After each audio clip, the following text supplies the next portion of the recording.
Hello, on the screen is a summary of what I will go over in this video. Make sure to watch to the end so you don't miss anything. Step 1. Download a mod manager like Open4 or ScriptHookV, which are essential tools for installing mods safely. Make sure you're getting these from official sources to avoid malware. Step 2. Back up your original game files before doing anything.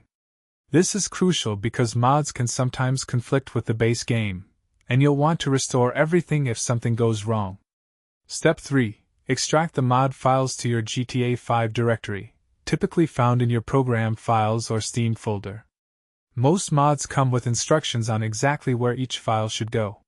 Step 4. Organize your mods using a mod manager to keep track of what's installed and enable or disable them as needed.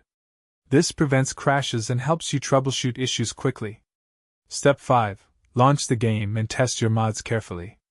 Start with just 1 or 2 mods first to make sure they work properly before adding more.